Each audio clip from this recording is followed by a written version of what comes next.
Salut à tous, vous êtes en train de chercher un vidéoprojecteur pour votre home cinéma et vous ne savez pas lequel choisir parce qu'il y a plein de critères différents qui vous sont donnés. Dans cette vidéo, je vais vous montrer comment le choisir de la meilleure manière possible pour avoir une expérience home cinéma au top.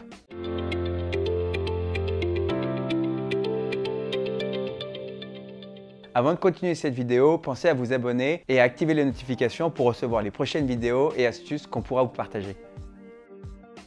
Bon, des vidéoprojecteurs, il y en a pas mal qui existent sur le marché, il y a beaucoup de marques, beaucoup de modèles. Et voici par exemple 3 modèles différents avec 3 tailles différentes. Tous les 3 sont 4K, tous les 3 ont une luminosité à peu près équivalente, on est entre 2 et 3000 lumens. Pourtant celui-ci vaut 1500, celui-ci 1700 et celui-ci 15 000 €. Alors qu'est-ce qui fait la différence? On peut dire que l'un des premiers facteurs de différence de prix, c'est la taille de l'objectif. Plus un objectif est gros sur un vidéoprojecteur, plus vous pouvez être sûr que le prix sera élevé. Tous les 3 vidéoprojecteurs qu'on a ici offrent une très bonne qualité d'image en soi. Ce qui va faire la différence, c'est votre capacité à pouvoir les déplacer dans la pièce tout en ayant une image qui soit nickel. Ce projecteur compact là, dû à sa faible taille d'objectif, peut se positionner qu'à un endroit très précis dans la pièce pour avoir une image qui soit parfaitement rectangulaire sur votre toile de projection. Il n'a pas ce qu'on appelle un lens shift, donc cette capacité à pouvoir déplacer l'image à gauche, à droite, en haut, en bas et en arrière. Enfin, en arrière, ce sera ce qu'on appelle le zoom. Notamment celui-ci, un zoom qui est assez faible. Donc une distance de projection qui va varier seulement de quelques dizaines de centimètres.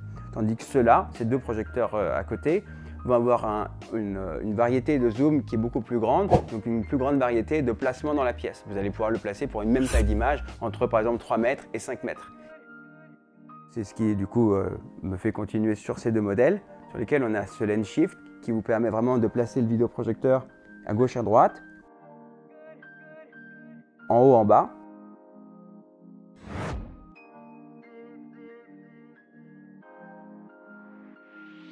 Et en avant et en arrière, beaucoup plus. Donc sur celui-là, on peut le faire déjà beaucoup plus que sur celui-ci. Sur ce gros modèle, c'est là où vous aurez le plus de possibilités, c'est-à-dire vous pouvez pratiquement décentrer totalement le vidéoprojecteur par rapport à la toile. Vous avez quand même une netteté, un piqué d'image qui est là aussi dû à l'objectif, notamment à la qualité des processeurs aussi qui sont à l'intérieur, qui va être bien meilleure. Avant de vous donner une idée sur 4K ou pas 4K, la première question à vous poser, c'est qu'est-ce que vous voulez faire avec votre vidéoprojecteur? Est-ce que vous voulez avoir une utilisation qui sera plus polyvalente? Celui-ci, celui qui est le plus compact, sera très bien. Si vous voulez une installation qui soit un peu plus fixe et jolie dans votre pièce avec une image qui est nickel, vous partirez plutôt sur ces deux types de modèles-là. Vous en avez un entre les deux qu'on a dans notre showroom, qu'on n'a pas mis ici sur cette table, et celui qu'on a dans le showroom est à peu près à 3000 €. Donc, ce qui vous permet d'avoir une image qui est vraiment super lumineuse.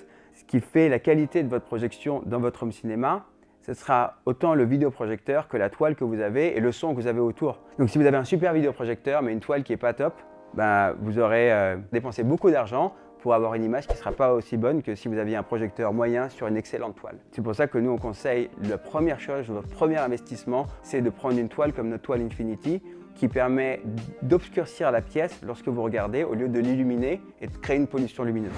L'un des trucs qui est aussi important sur les différentes tailles de vidéoprojecteurs, c'est que vous remarquerez que plus le vidéoprojecteur est compact, plus l'objectif est décentré par rapport à l'appareil. Ce qui fait que lorsque vous installez le vidéoprojecteur, que vous voulez le mettre face à votre toile, vous avez naturellement tendance à le placer lui-même face à votre toile. Sauf que votre objectif étant désaxé par rapport à votre toile de projection, vous aurez une image qui sera décalée. C'est là où le lens shift est super important parce que vous allez pouvoir déplacer l'image sans avoir à déplacer le vidéoprojecteur ou à déformer l'image.